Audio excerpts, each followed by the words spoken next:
Estamos en el capítulo 7, estrenamos capítulo esta tarde.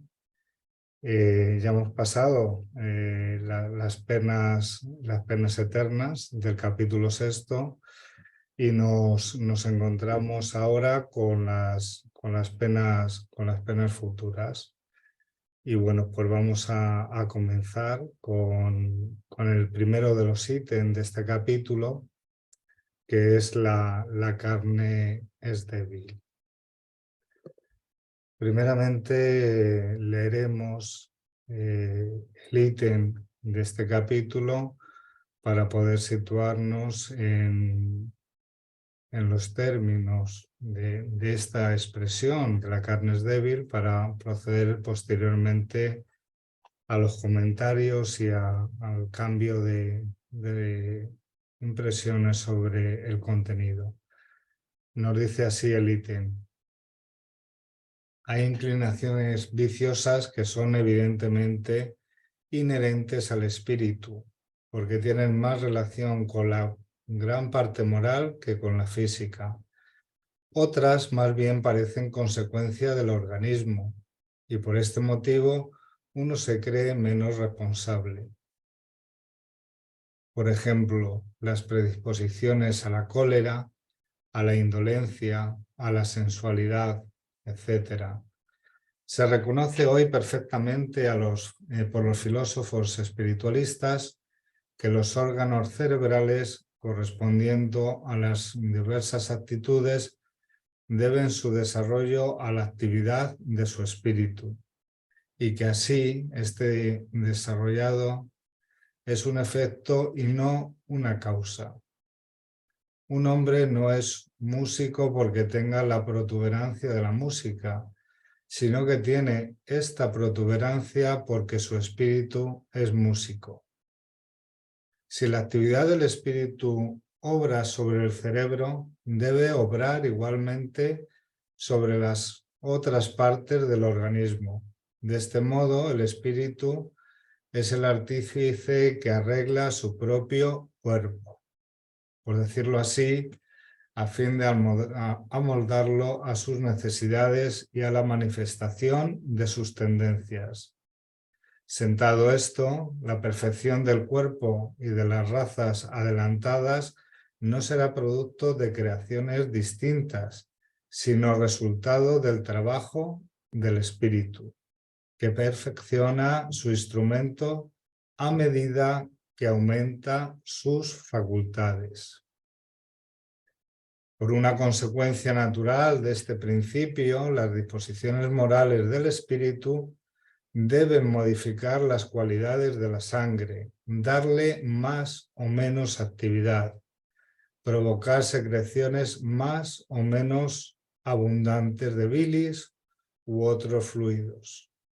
Así es, por ejemplo, que el glotón se le hace la boca agua a la vista de un bocado apetitoso.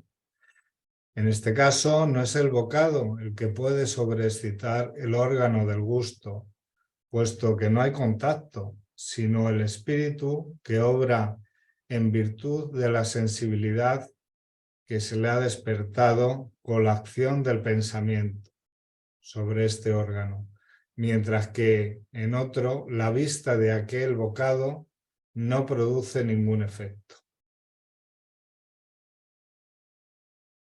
Por la misma razón, una persona sensible derrama lágrimas fácilmente.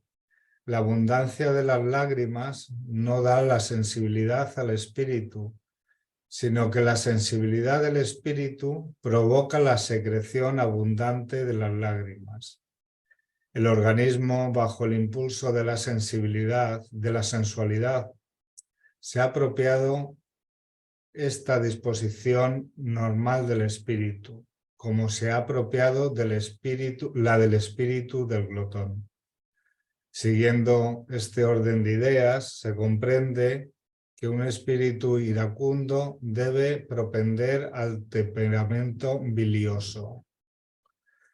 De esto se deduce que un hombre no es colérico porque sea bilioso, sino que es bilioso porque es colérico. Lo mismo sucede en cuanto a las otras disposiciones instintivas. Un espíritu perezoso e indolente dejará su organismo en un estado de atonía en relación con su carácter, mientras que si es activo y enérgico, dará a su sangre y a sus nervios cualidades muy diferentes. Es tan evidente la acción del espíritu sobre la parte física que se ven a menudo producirse graves desórdenes por efecto de violentas conmociones morales. La expresión común, la emoción le ha cambiado la sangre, no está tan carente de sentido como podría creerse. Pero, ¿qué ha podido cambiar la sangre sino las disposiciones morales del espíritu? Se puede, pues, admitir que el temperamento es, al menos en parte, determinado por la naturaleza del espíritu, que es la causa y no el efecto. Decimos en parte porque hay casos en que lo físico influye ciertamente sobre lo moral. Esto sucede cuando un estado mórbido o anormal se determina por una causa externa accidental, independiente del espíritu, como la temperatura, el clima, los vicios hereditarios de constitución, un malestar pasajero, etc. Entonces, puede estar afectada la moral del espíritu en sus manifestaciones por el estado patológico sin que su naturaleza intrínseca se modifique. Excusarse de sus defectos por la debilidad de la carne no es más que un subterfugio para eludir la responsabilidad. La carne solo es débil porque el espíritu es débil, lo cual destruye la excusa y deja al espíritu la responsabilidad de sus actos. La carne no tiene pensamiento ni voluntad. No prevalece jamás sobre el espíritu, que es el ser pensante y voluntario. El espíritu es quien da a la carne las cualidades correspondientes a sus instintos. Como un artista imprime a su obra material el sello de su genio. El espíritu, emancipado de los instintos de la bestialidad, se compone un cuerpo que no es un tirano para sus aspiraciones hacia la espiritualidad de su ser. Entonces es cuando el hombre come para vivir, porque vivir es una necesidad, pero no vive para comer. Así pues, sobre el espíritu recae la responsabilidad moral de sus propios actos. Pero la razón manifiesta que las consecuencias de esta responsabilidad deben estar en relación con el desarrollo intelectual del espíritu. Cuanto más ilustrado, menos excusa tiene, porque con la inteligencia y el sentido moral nacen las nociones del bien y el mal, de lo justo y de lo injusto. Esta ley explica el mal resultado de la medicina en ciertos casos. Desde luego que el temperamento es un efecto y no una causa, y los esfuerzos hechos para modificarlo se hallan necesariamente paralizados por las disposiciones morales del espíritu, que opone una resistencia inconsciente y neutraliza la acción terapéutica. Dad, si es posible, ánimo al medroso y veréis cesar los efectos fisiológicos del miedo. es prueba, repito, la necesidad que tiene la medicina convencional de tener en cuenta la acción del elemento espiritual sobre el organismo. La revista Espírita de marzo de 1866. Bueno, pues hasta aquí la lectura del ítem que vamos a estudiar hoy, de la carne es débil, ¿no? de este capítulo. A continuación, como acostumbro, me gusta poner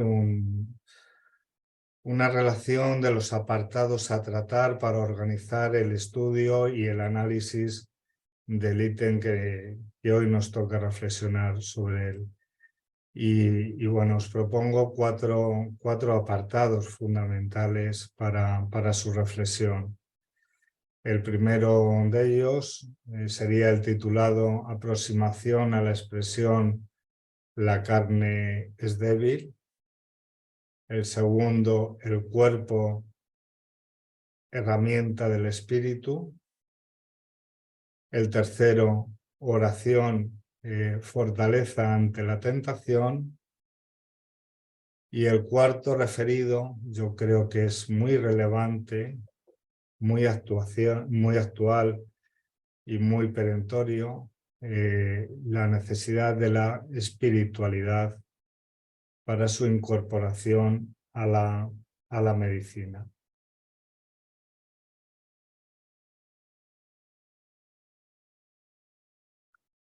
El primero de ellos sería la aproximación a la expresión la carne es débil, la carne es muy débil, ¿no? Este primer ítem, este primer apartado, yo creo que se podría resolver en 3 líneas y en una sola pregunta, no más, a la que nadie se le escaparía la respuesta, a no ser que fuera por el ostracismo de negar lo realmente evidente.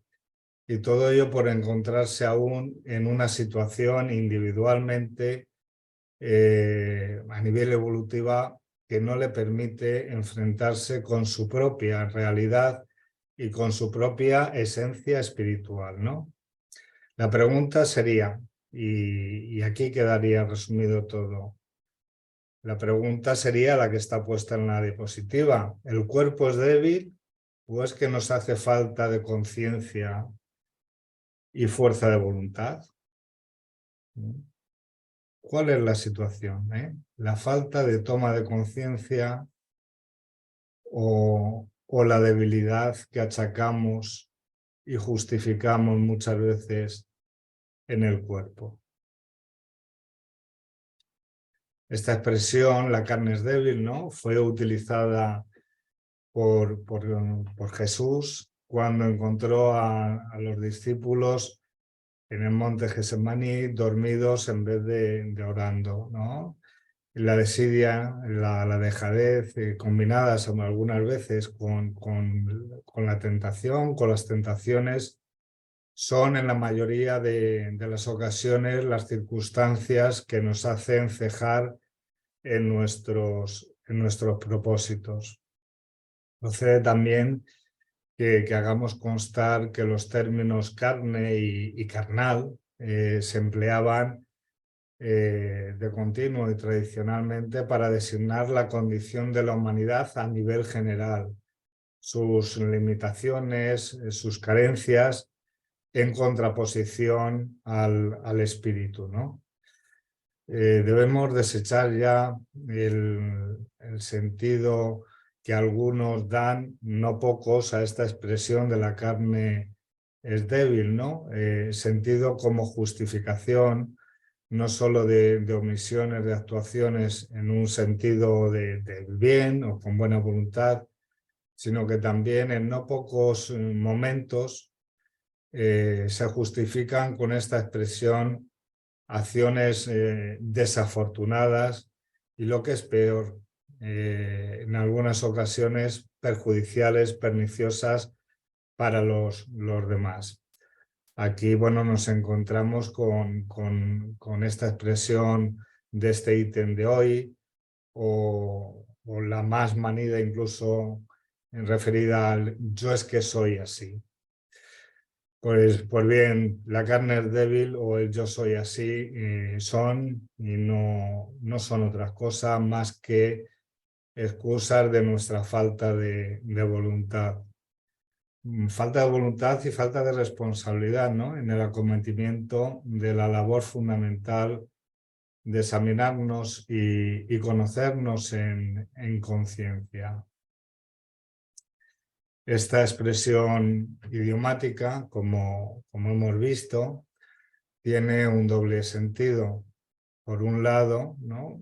Su utilización como muletilla, como justificación, ya que a sabiendas de lo que hacemos o pensamos no es lo correcto, salimos al paso con esta expresión de la carne es débil como justificación muchas veces de algo injustificable y que no podemos argumentar de otra forma. Y el otro sentido, un sentido más trascendental, ¿no? Y es al que hace referencia incluso estas expresiones del Maestro Jesús, ¿no?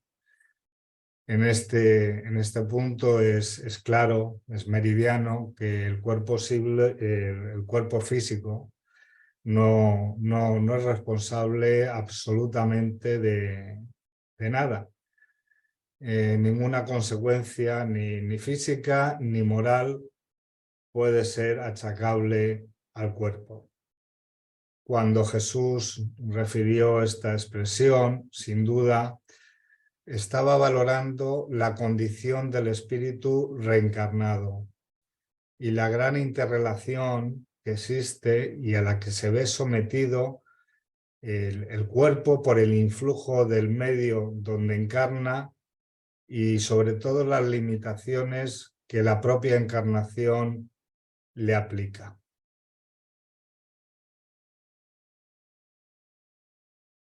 Señalaremos aquí el gran aprendizaje, ¿no? Que nos traslada Pablo de Tarso, el apóstol, que bueno, en la diapositiva yo he introducido, he insertado una fotografía de una recomposición que se está realizando, una reinterpretación del rostro de Pablo de Tarso, ¿no? A través de datos y de vestigios científicos para darnos una idea, ¿no? También del aspecto que pudiera tener Pablo para nosotros. Decía, si vivo contento en medio de mis debilidades, ¿no? De los insultos, de las privaciones, las persecuciones y las dificultades sufridas por Cristo. Porque cuando soy débil, entonces soy fuerte. En estas dos frases de Paulo aborda con concisión la aparente paradoja de los valores cristianos, ¿no? Situando en la debilidad la propia fortaleza. Siendo que la primera, la debilidad, es la oportunidad que se da al espíritu de alcanzar la fuerza y el valor suficiente para proseguir con la evolución en el bien, en el camino de la perfección previsto por nuestro Padre, por la providencia divina, por esa inteligencia suprema, ¿no? Aquí podría ser de aplicación el parágrafo recogido por Mateo 11:28 relativo al yugo ligero, ¿no? Vengan a mí todos los que están fatigados y agobiados por la carga, y yo les daré alivio. Tomen mi yugo sobre ustedes y aprendan de mí, que soy manso y humilde de corazón, y encontrarán descanso, porque mi yugo es suave y mi carga es ligera. Segundo que ajustemos esto. Entraríamos a continuación en el segundo apartado que os he propuesto para el estudio, titulado El cuerpo, herramienta del espíritu, ¿no? Nuestra materia corporal es un instrumento de manifestación del espíritu encarnado que vive, que anida en el mismo. No es el cuerpo físico el que es débil. No podemos responsabilizarle de los desmoronamientos, sobre todo de las caídas morales, ¿no? Debiendo situar la responsabilidad en el origen, en el espíritu, y no en el instrumento, en el cuerpo. Grave equivocación es castigar, fustigar al cuerpo para alcanzar o avanzar en moralidad, ¿no? Más al contrario, ¿no? El cuidado de este será el que favorezca esos avances. Del mismo modo que la mejora de las herramientas de cualquier profesional ayudarán de una forma efectiva al perfeccionamiento del resultado de su trabajo. Así ocurre con el cuerpo y el espíritu. La mejora del primero, del cuerpo, es una ayuda inmejorable para el rendimiento y para el desarrollo del segundo, del espíritu. El espíritu y el cuerpo el mismo origen tienen y no es otro que el origen divino. El primero, el espíritu, como individualidad en esencia, ¿no? Y el segundo como herramienta, como instrumento del que se dota al primero para su manifestación y fundamentalmente para su crecimiento trascendental. Como reseño en la diapositiva, el cuerpo no deambula por la encarnación de una forma separada al espíritu, sino lo contrario. En la reencarnación, el cuerpo es su representación, es la representación del espíritu.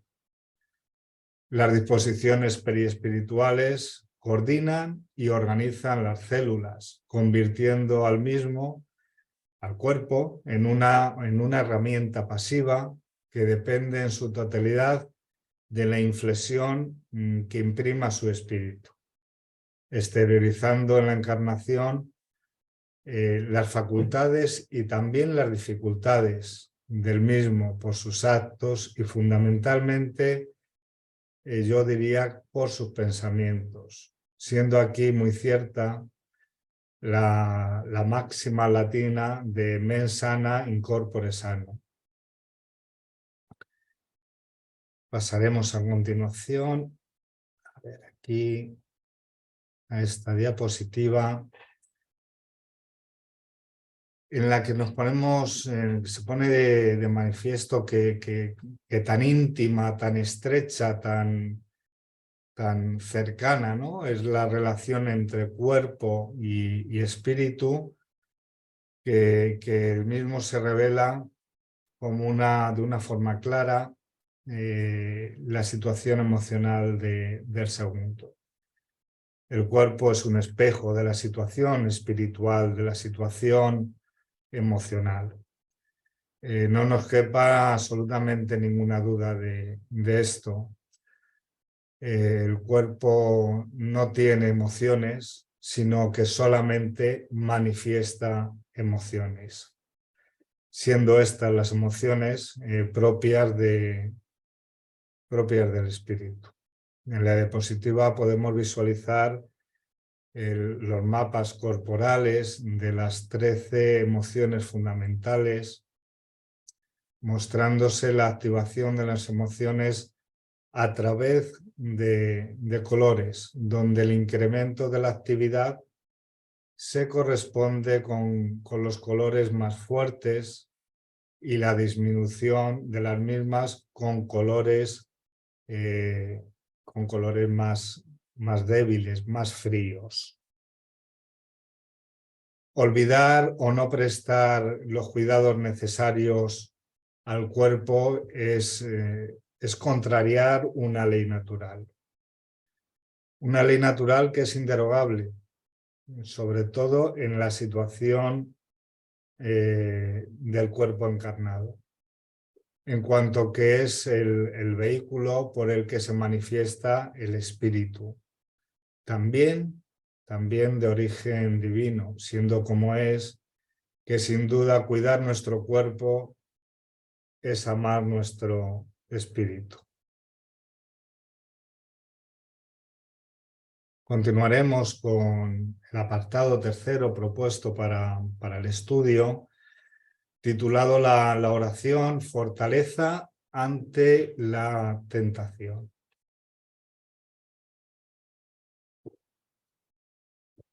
Vamos a hablar aquí ahora de la oración, pero la oración como comunicación transmutada a través de nuestro yo interior, con ese ser superior, con la fuente, con la providencia divina, con Dios, que nos posibilita ese acercamiento y visualización de nuestra esencia trascendental, avanzando en nuestro conocimiento como seres sustantivamente, esencialmente espirituales.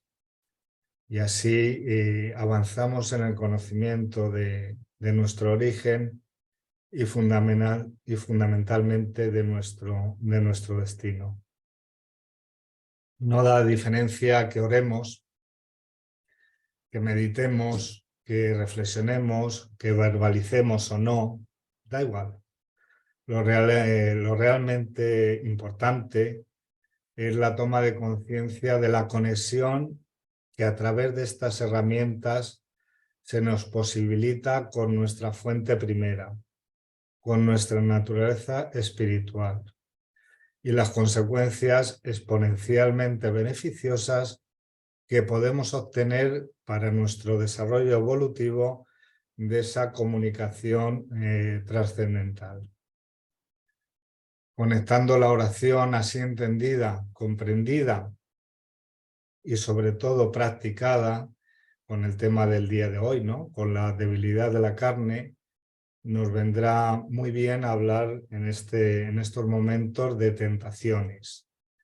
Pues son estas las tentaciones donde en la mayoría de las ocasiones situamos la justificación de no haber obrado correctamente.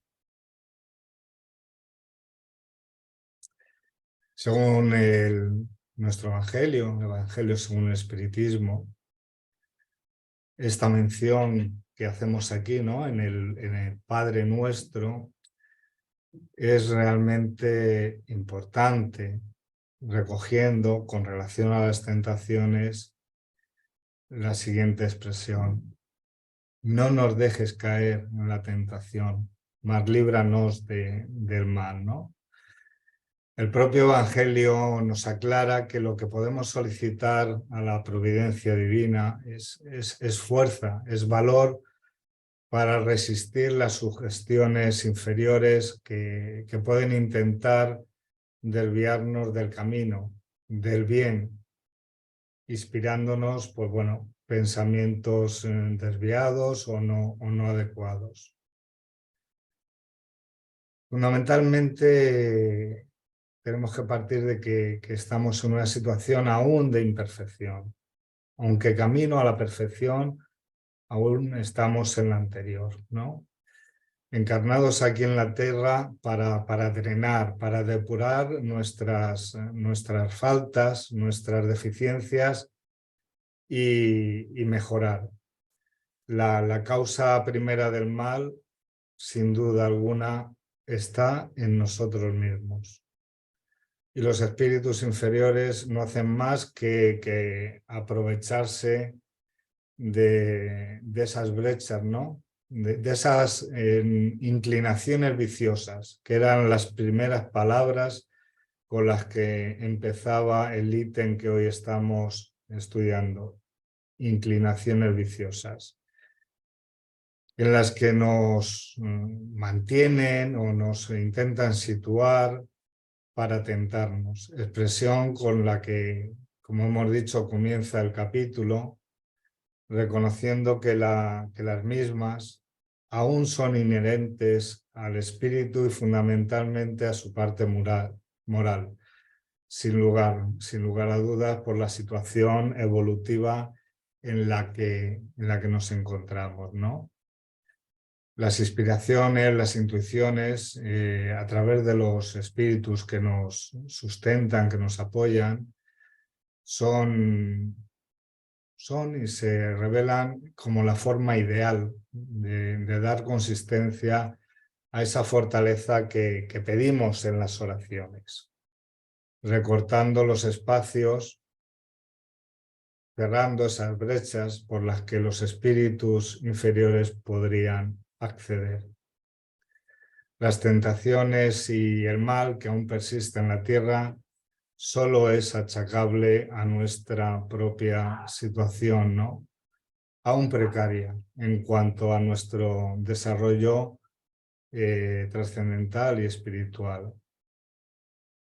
Termina la explicación del Evangelio con esas frases que están transcritas en la diapositiva, ¿no? Y que son una conclusión clara. El mal no es una necesidad fatal absolutamente para nadie. Entonces no es una justificación la debilidad de la carne, del mal, de los males o de las malas actuaciones que tengamos. En nuestro interior, por la situación que tenemos, ¿no? Por la situación de cierta inferioridad que aún mantenemos, es normal que existan esas luchas, ¿no? Encarnizadas entre el yin y el yang, el bien y el mal, ¿no? Entre fuerzas opuestas, unas aún con resabios de culpa, de resentimiento, de orgullo, de egoísmo, y otra con amor, claro que sí, con esperanza, con humildad y fundamentalmente otra con compasión.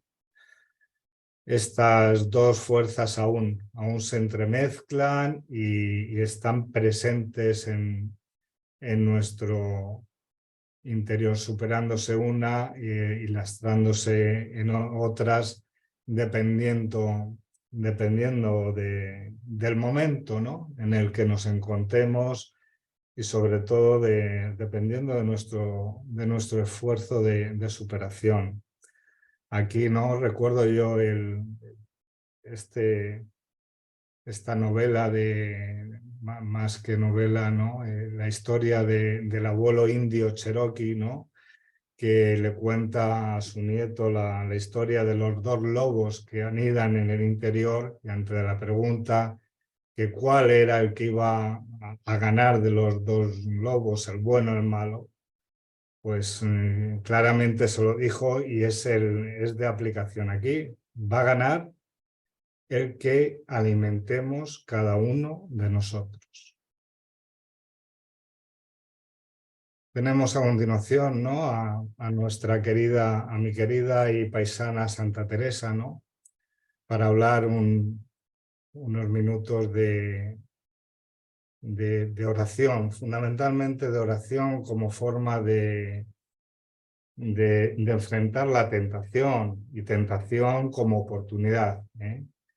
Esta no hay que buscarla, no hay que exponerse a la misma, pero tampoco cuando aparece, cuando se muestra, tampoco hay que huir de su enfrentamiento, pues representará la posibilidad de la renovación y del avance espiritual.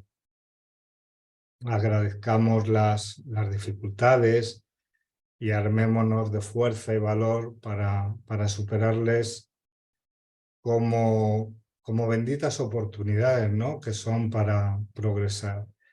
Y aquí la oración, en el sentido que hemos recogido, es el resorte que más nos ayudará en estos casos a obtener aprendizaje y sobre todo a sacar un bien del mal. Esto es lo que recomienda Santa Teresa y podría ser la mejor terapéutica para reconocer nuestras debilidades e intentar superarlas a base de oración, a base de vigilancia y a base de también, porque la necesitamos, a base de disciplina. Así, esta oración y vigilancia ante la tentación es la que bueno, Santa Teresa, ¿no? O por qué no también identificándola, ¿no? Como Iris en la obra de Amalia Domingo Soler, Las Memorias de un Espíritu. Santa Teresa nos dice en esta poesía, ¿no? Nada te turbe, nada te espante, todo pasa, Dios no se muda. La paciencia todo lo alcanza, quien a Dios tiene, nada le falta, solo Dios le basta. Es un ejemplo de fortaleza a través de la oración. Bueno, vamos a pasar ya para hablar unos minutitos del último apartado, ¿no? de este estudio referido a medicina y espiritualidad, ¿no? Y así termina el ítem que hoy estamos estudiando, ¿no? Recalcándonos la apremiante necesidad que tiene la medicina convencional de tener en cuenta la acción del elemento espiritual sobre el organismo. Ya hemos visto anteriormente los mapas corporales, ¿no? Que se reflejan las emociones propias del espíritu en el cuerpo. Y nos vamos a detener ahora unos momentos en el análisis de estudios y estadísticas sobre las necesidades espirituales de la humanidad a nivel general y especialmente de las necesidades espirituales en situaciones de enfermedad.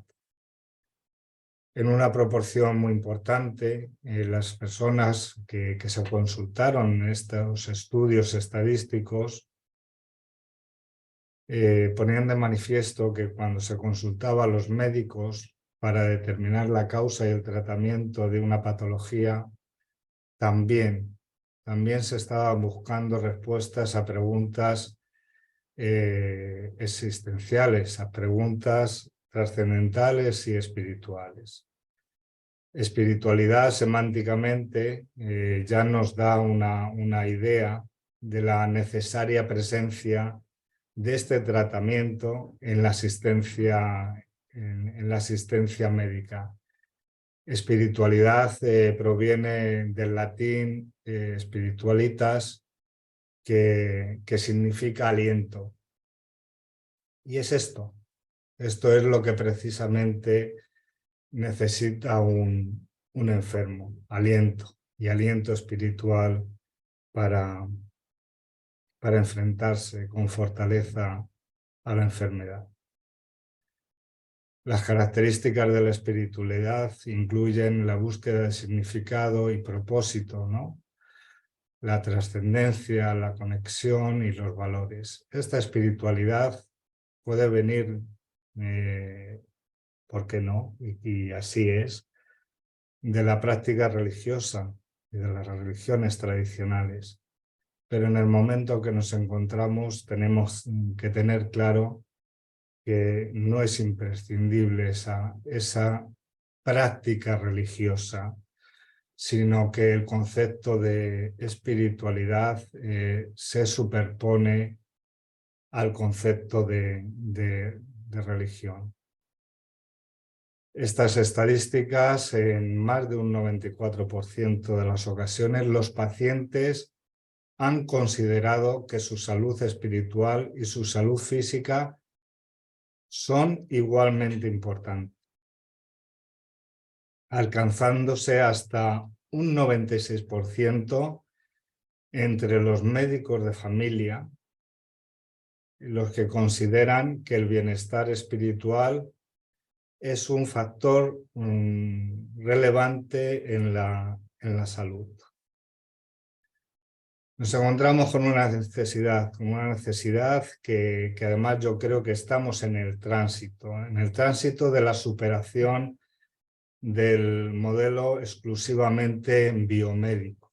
Este modelo es adecuado para describir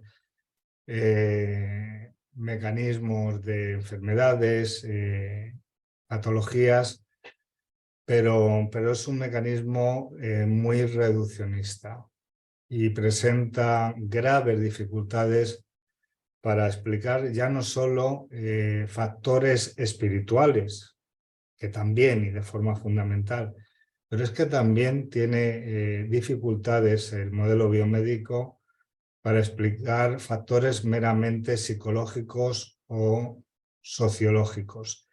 Y todos ellos, no tengamos duda, todos ellos influyen de una forma notable en la situación de salud o la contraria de enfermedad.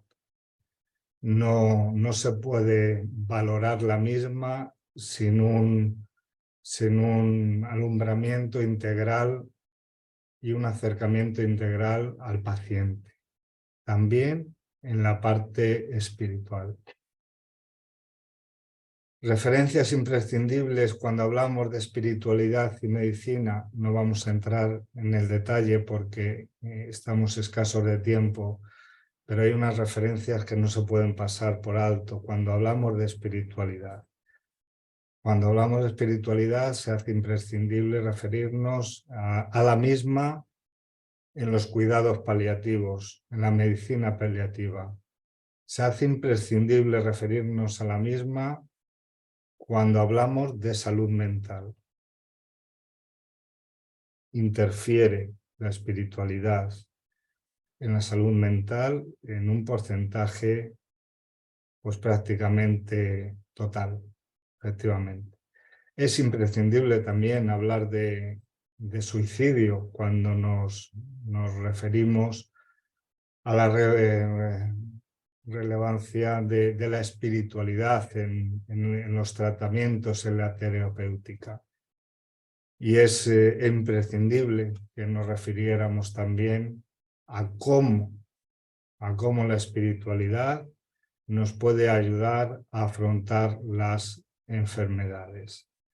En resumen, estadísticamente, la mayoría de casi 850 estudios de salud, en este caso de salud mental, y 350 de salud física, todos ellos han encontrado una relación directa entre la práctica religiosa, o entendamos ahora, entre la práctica y el desarrollo espiritual, y los mejores resultados de salud.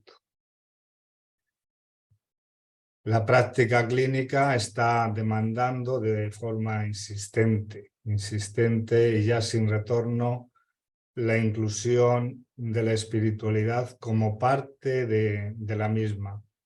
Las historias clínicas espirituales se están poniendo de manifiesto como necesarias para adecuar los tratamientos médicos.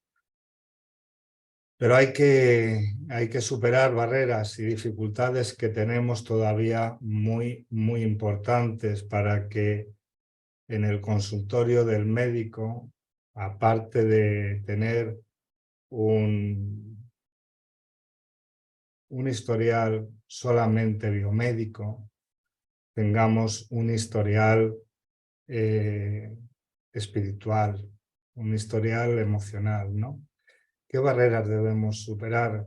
Fundamentalmente también aquí tenemos que superar la falta de desarrollo a nivel personal de los propios facultativos en cuanto a la faceta espiritual de los mismos. También hay que superar la carencia de la formación espiritual en las formaciones técnicas de los facultativos que atienden a las personas, ¿no? Muchas veces los médicos se ven sobrepasados, ¿no? Se ven abrumados por necesidades espirituales de los pacientes, ¿no? Y no saben cómo atender, no encuentran respuestas para estas demandas, estas preguntas que superan lo que es la biomedicina, ¿no?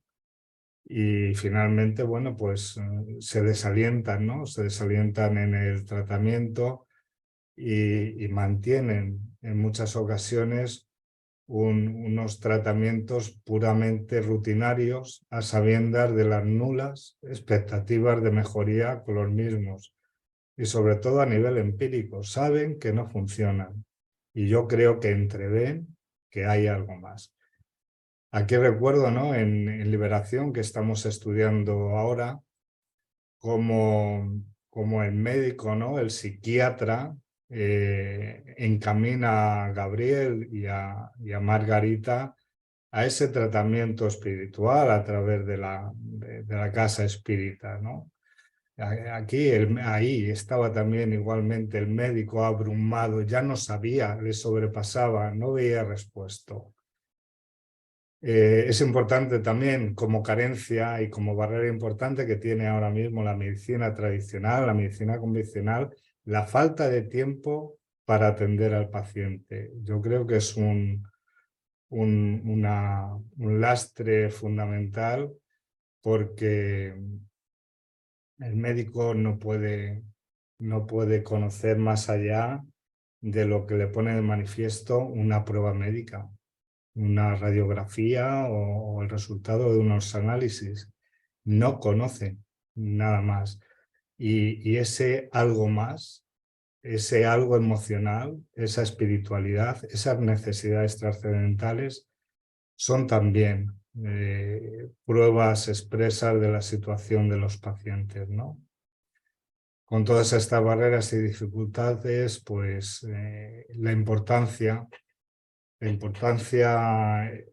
se revela fundamental de los tratamientos y las asistencias espirituales alternativas, hasta que no se incorporen de una forma definitiva e integral, que se van a incorporar, no lo dudemos, a la medicina, pero hasta que no se produzca esto, la importancia, estando nosotros aquí, de las casas espíritas, ¿no? Para las asistencias fraternas, para estos tratamientos espirituales, para estos apoyos trascendentales. De alguna forma complementarán, nunca vamos a contradecir, nunca se va a contravenir un tratamiento médico convencional, pero sí que se va a completar ese apartado fundamental, que es la parte espiritual que anida en todos y cada uno de nosotros, ¿no? Para terminar, solamente una reflexión sobre esa historia clínico-espiritual que ya hemos mencionado anteriormente, ¿no? Como parte de la historia clínica del paciente. El juicio clínico sobre las necesidades espirituales de los pacientes se puede y se debe tender a hacer recabando un historial espiritual, similar a la historia psicosocial. La historia espiritual informa al médico, pues, de la importancia, ¿no?, sobre los asuntos trascendentales de la vida, importantes, espirituales en la vida del paciente, ¿no? Y cómo la espiritualidad del paciente puede utilizarse como fuente de fortaleza para afrontar la enfermedad. Ya hemos dicho, para los pacientes terminales, yo creo que esta historia clínica espiritual es imprescindible, es crucial para la medicina paliativa, ¿no? Se tiene noticia de estos historiales que ya están empezando a utilizarse, pero aún no existen unos estudios prospectivos que nos puedan revelar si están siendo de utilidad y, en su caso, en qué en qué porcentajes, ¿no? Entonces, como conclusión final, ya para terminar, entiendo que tratar, reconocer y apoyar las necesidades espirituales, en este caso de los enfermos, se puede verificar de una forma directa, de una forma ética y sin controversias, teniendo como consecuencia el alivio del sufrimiento y la colaboración, ¿no? Otra consecuencia clara es la colaboración activa y efectiva en la terapéutica para el restablecimiento de la salud del enfermo. Hasta aquí la exposición.